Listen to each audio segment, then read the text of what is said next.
Swearing இன் ceremony எல்லாம் முடிஞ்சிருச்சு. விஜய் வந்து சிஎம் ஆகிட்டாரு. வந்து ஒரு 2-3 சிக்னேச்சர் போட்டு இந்த மாதிரி தமிழ்நாடோட ஃபண்ட்ஸை பற்றின ஒயிட் பேப்பர் எடுத்துகிட்டு வரேன் அப்படின்னு ஒரு ஸ்டேட்மெண்ட் கொடுத்துருக்காரு. அதை எடுத்துகிட்டு வந்தால் தான் மேனிஃபெஸ்டோவில் இருக்கலாம் எவ்வளோ பண்ண முடியுன்றது தெரியும்னு சொல்லிட்டு. ஃபர்ஸ்ட் விஷயம், அந்த ஒயிட் பேப்பரில் என்ன இருக்க போகுதுன்னா ஒரு ஸ்டேட்டோட எக்ஸ்பெண்டிச்சர் அண்ட் ரெவன்யூ இருக்க போகுது. இதை தெரிஞ்சுக்கிறதுக்கு நீங்கள் சிஎம் ஆகணுன்ற அவசியமே கிடையாது. CAG.gov.in போயிட்டு ஸ்டேட்டை செலக்ட் பண்ணி இயரை செலக்ட் பண்ணிங்கன்னா உங்களுக்கு PDF-ஆ டவுன்லோட் ஆயிரும். உங்களுக்கு எனக்கு இருக்கிற காமன் பீப்புள் எல்லாருக்கும் டவுன்லோட் ஆகும். இதையே படிக்காம மேனிஃபெஸ்டோ கொடுத்துருக்கீங்க. ஃபர்ஸ்ட் விஷயம். ரெண்டாவது விஷயம், இல்லை சிஎம்க்கு மட்டுமே தெரியக்கூடிய, மினிஸ்டர்ஸ்க்கு மட்டுமே தெரியக்கூடிய இன்ஃபர்மேஷன்லாம் வந்து எங்கள் அண்ணன் சொல்லுவார் அப்படின்னு நீங்களாம் நம்பிட்டு இருந்தீங்கன்னா, ஃபர்ஸ்ட் 2 hours கிட்டத்தட்ட உட்காந்து நீங்கள் ஸ்வேரிங் இன் செரிமனியை பார்த்துருப்பீங்க. அதில் வந்துட்டு ஓத் ஆஃப் சீக்ரஸி அப்படின்னு ஒன்று எடுத்திருப்பாரு. அதை நீங்கள் பார்த்தீங்கன்னா எனக்கு தெரியல. அந்த ஓத் ஆஃப் சீக்ரஸியோட அர்த்தம் என்னன்னா, மினிஸ்டர்ஸ்க்கு மட்டுமே தெரியக்கூடிய இன்டர்னலான டீடைல்ஸ் எதையும் டிஸ்க்ளோஸ் பண்ணக்கூடாது அப்படின்றது தான். அந்த ஓத் ஆஃப் செரிமனியை பிரீச் பண்றாரு, அதாவது பப்ளிக்கு அவைலபிளா ஏற்கனவே அவைலபிளா இருக்கிற இன்ஃபர்மேஷன் இல்லாம ஏதாவது ஒரு இன்ஃபர்மேஷன் அவர் டிஸ்க்ளோஸ் பண்றாருன்னா you can legally file a case against. So இந்த மாதிரி அவரால் பண்ணவே முடியாது.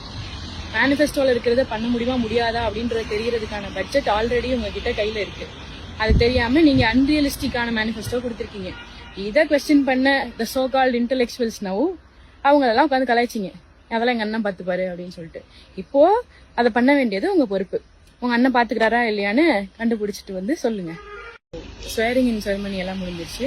விஜய் வந்து சிஎம் ஆகிட்டாரு. வந்து ஒரு 2-3 சிக்னேச்சர் போட்டு இந்த மாதிரி தமிழ்நாடோட ஃபண்ட்ஸை பற்றின ஒயிட் பேப்பர் எடுத்துகிட்டு வரேன் அப்படின்னு ஒரு ஸ்டேட்மெண்ட் கொடுத்துருக்காரு.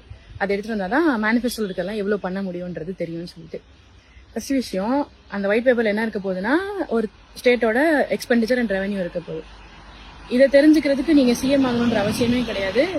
CAG.gov.in போயிட்டு ஸ்டேட்டை செலக்ட் பண்ணி இயரை செலக்ட் பண்ணிங்கன்னா உங்களுக்கு PDF-ஆ டவுன்லோட் ஆயிரும். உங்களுக்கு எனக்கு இருக்கிற காமன் பீப்புள் எல்லாருக்கும் டவுன்லோட் ஆகும். இதையே படிக்காம மேனிஃபெஸ்டோ கொடுத்துருக்கீங்க. ஃபர்ஸ்ட் விஷயம். ரெண்டாவது விஷயம், இல்லை சிஎம்க்கு மட்டுமே தெரியக்கூடிய, மினிஸ்டர்ஸ்க்கு மட்டுமே தெரியக்கூடிய இன்ஃபர்மேஷன்லாம் வந்து எங்கள் அண்ணன் சொல்லுவார் அப்படின்னு நீங்களாம் நம்பிட்டு இருந்தீங்கன்னா, ஃபர்ஸ்ட் 2 hours கிட்டத்தட்ட உட்காந்து நீங்கள் ஸ்வேரிங் இன் செரிமனியை பார்த்துருப்பீங்க.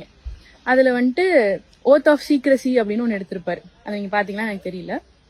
அந்த ஓத் ஆஃப் சீக்ரஸியோட அர்த்தம் என்னன்னா, மினிஸ்டர்ஸ்க்கு மட்டுமே தெரியக்கூடிய இன்டர்னலான டீடைல்ஸ் எதையும் டிஸ்க்ளோஸ் பண்ணக்கூடாது அப்படின்றது தான்.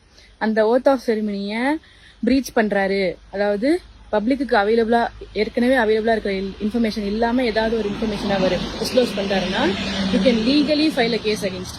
ஸோ இந்த மாதிரி அவரால் பண்ணவே முடியாது. மேனிஃபெஸ்டோல இருக்கிறத பண்ண முடியுமா முடியாதா அப்படின்றது தெரியறதுக்கான பட்ஜெட் ஆல்ரெடி உங்ககிட்ட கையில இருக்கு. அது தெரியாம நீங்க அன்ரியலிஸ்டிக்கான மேனிஃபெஸ்டோ கொடுத்துருக்கீங்க. இதை கொஸ்டின் பண்ண த சோ கால்ட் இன்டெலெக்சுவல்ஸ் நவ் அவங்களெல்லாம் உட்காந்து கலாய்ச்சிங்க. அதெல்லாம் எங்க அண்ணன் பார்த்துப்பாரு அப்படின்னு சொல்லிட்டு. இப்போ அதை பண்ண வேண்டியது உங்க பொறுப்பு. உங்க அண்ணன் பாத்துக்கிறாரா இல்லையான்னு கண்டுபிடிச்சிட்டு வந்து சொல்லுங்க.